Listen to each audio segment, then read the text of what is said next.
Hi everybody, Ryan here at etrailer.com. Today on our 2016 Chevrolet Colorado, we're going to be taking a look at and showing you how to install the Roadmaster EZ Four base plate kit. Now this kit is going to allow us to safely flat tow our Colorado down the road. It's going to give you peace of mind knowing that you have a secure mounting point. Now, I think this kit is pretty cool since it's going to allow you to flat tow your Colorado. So whenever you're on vacation or on the road and get to your destination, you're going to be able to unhook and cruise around town in your truck as opposed to your big motorhome. That way you can visit friends and family a lot easier. Now many of our customers wrote in and said they liked the fact that it's pretty easy to install and you don't have to make a bunch of big modifications. Now our experts did let us know that this kit will work with the Roadmaster Rock Guard. And what that is, it's more or less a big shield to help protect the front of your truck from any rock chips or anything like that. Now our experts said to keep in mind, if you have a 2016 Chevrolet Colorado with adaptive cruise control, unfortunately this kit will not work with that particular model.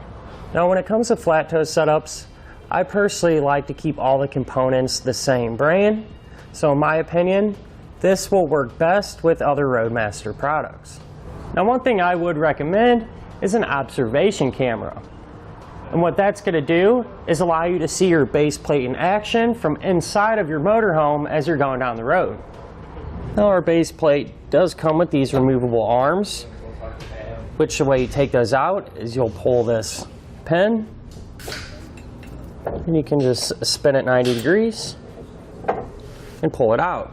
Then you're able to store it inside of your truck or even in your motorhome until you're ready to use them again. When you are ready, you simply push it back in, spin it until that pin sets.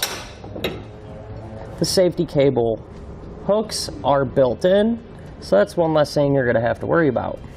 Now one thing I really like about this kit is that our base plate is actually going to fit through these factory openings here in our front bumper.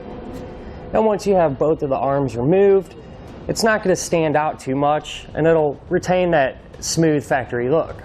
I'd just like to go over what components are going to be needed to make it possible to flat tow your Colorado. We're going to have the base plate, which this will connect to the front of your truck. That way your tow bars can connect to it and you can pull your truck down the road. Here we have our wiring, which this is going to transfer your lighting signals from your motorhome to your truck, so that way your blinkers and your running lights and brake lights will function properly. Right here we have a braking system. That way the Colorado's brakes can be applied when you're wanting to stop. Now if you have an air brake set up on your motorhome, you're going to have to look into the Air Force One that's specifically designed to work with air brakes. This one here, however, is for hydraulics, and it is the Stay and Play Duo. You're also going to need safety cables, and that'll connect to your motorhome, to your truck, in case an accident does happen. These are going to keep your truck with your motorhome. Now Chevrolet does require you to disconnect your battery when you are flat towing. So what we have here, this is actually a battery disconnect. And it makes life a lot easier because once you have this hooked up, you'll just push a button from inside of the truck to disconnect your battery. Now there are different ways to do that. You could go underneath the hood every time and disconnect it manually. But this, once installed, does save time and makes it a lot easier. And finally, the last thing that you would need is a tow bar.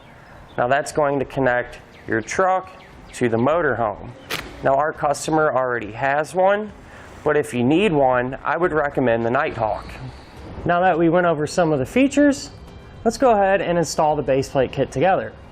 To begin our install, we're going to pop the hood. We're going to have 6 T15 screws along the front right here. They're going to look just like this, and so we'll use our T15 Torx bit to remove all of them.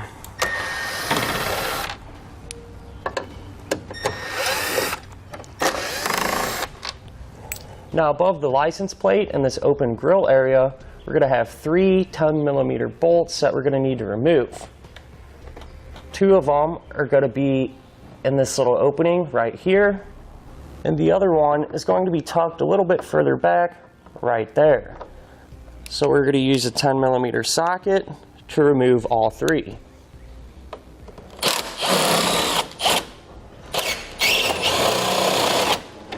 Now keep in mind, anything that we do to one side, we're going to do to the other. Now underneath the truck, we're going to have to remove this plastic skid plate. It's going to be held in place with 4 15mm bolts.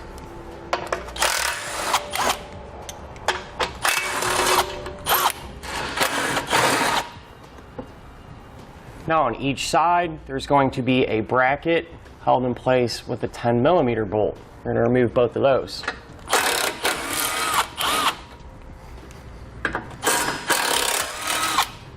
Now over in the wheel well, we're going to have to remove 7 T15 screws, just like this.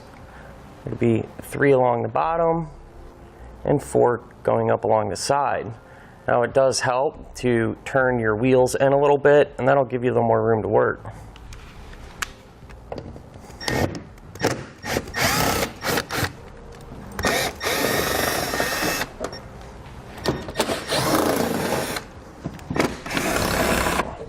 Once you have all of them out, what you can do is just use your hand to kind of pull that wheel well down a little bit. Right here, we're going to see a 7mm bolt. We're going to have to pop that out as well.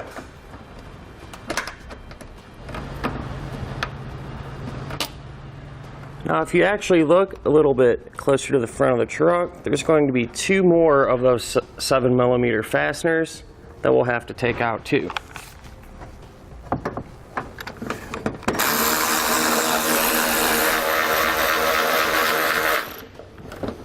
Now if you follow our wheel well down and over towards the center of the truck, you're going to see a vertical bracket.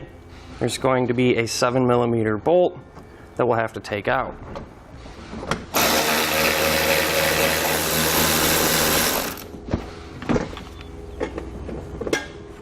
Now if your truck has fog lights, we're going to have to disconnect those, which in this case we do.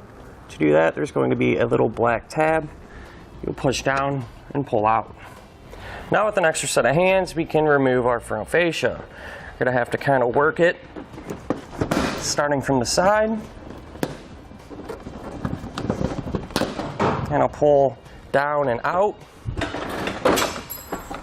Pull it away like this. And we'll set it off to the side somewhere safe so it doesn't get damaged. With the bumper out of the way, we can then focus on removing this plastic air dam. Now it's going to be held in place up top with 3 plastic fasteners. Now to remove them, I'm going to use a trim panel tool, but a flathead screwdriver can work as well. And you'll see a piece of the plastic has a little opening there. You just get in there and pry behind it and pull it outward. Once that top piece comes out, you can pull that part out.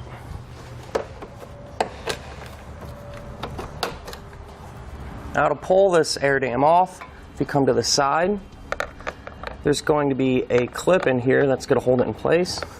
So you can do is kind of use your hand to pull some forward pressure on it. Take a flathead, and just kind of pry it out a little bit. And once you have it like this, it can come on the inside. You're going to be able to get a small screwdriver or a pick and push inward. And then you'll be able to pull it out. It can be kind of tricky because you got to line the tabs up just right.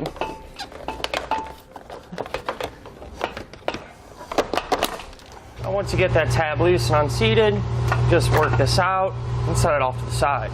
Now we're going to remove our bumper tube, and to do that on each side, we're going to have 2 15mm bolts just like this.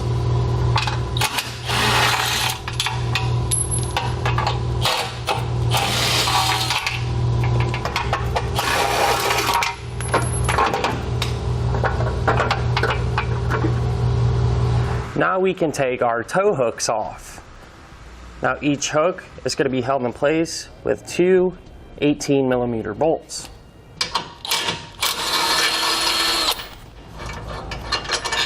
Now there will be a nut on the other side, and if it spins on you while you're trying to remove this, you can just take a socket or a wrench and put it on the other side to hold it while you loosen the bolt itself.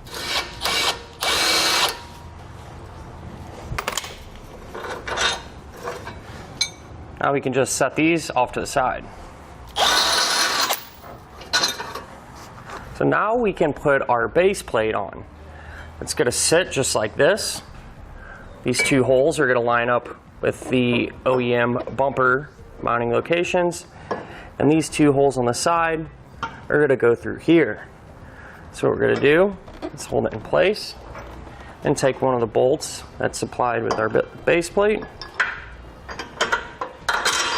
and push it through. Now on the other side, we're going to put on a flat washer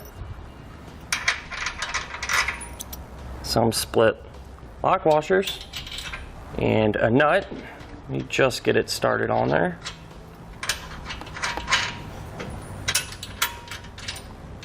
And push everything back.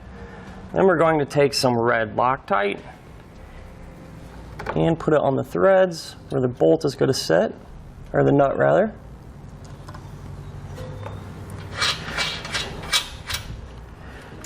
We're just going to snug them down a little bit. You don't need to crank on them completely because we're going to want to have some adjustability. And keep in mind, for all of our bolts holding our base plate on, we're going to be using that red Loctite. Now we can take our bumper tube and set that over, and our factory hardware that was holding the tube in place. Push it through, bumper tube, and line it up with the hole. And we're just going to get them hand tight on every one of them. That way if you need to make any adjustment, you can still do that. Since all of our bolts went in smoothly and everything's lined up, we can now tighten everything down.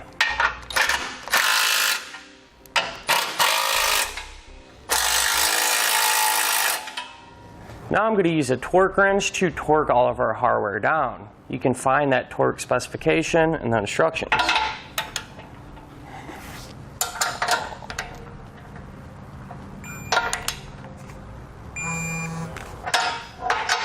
Now before we put our front fascia on, if you have any wiring or anything to route up towards the front, that would be a great time to do it since we have all this room to work.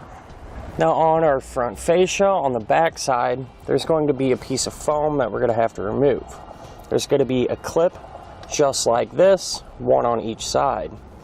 Now how I get them off is I actually take a pick, or you can even use a small screwdriver, and just kind of pry underneath that center tab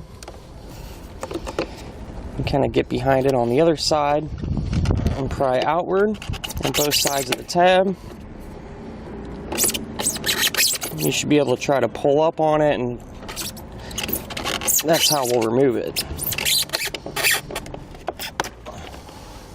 Once you have them both off, just lift your foam up and set it off to the side. Alright, now we can put our air dam back on the same way that we removed it.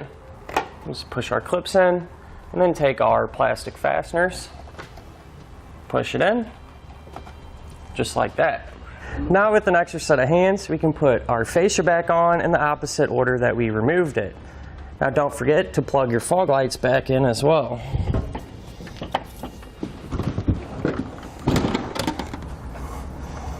And don't forget to resecure your skid plate. And that'll do it for our look at and installation of the Roadmaster EZ Four base plate kit on our 2016 Chevrolet Colorado.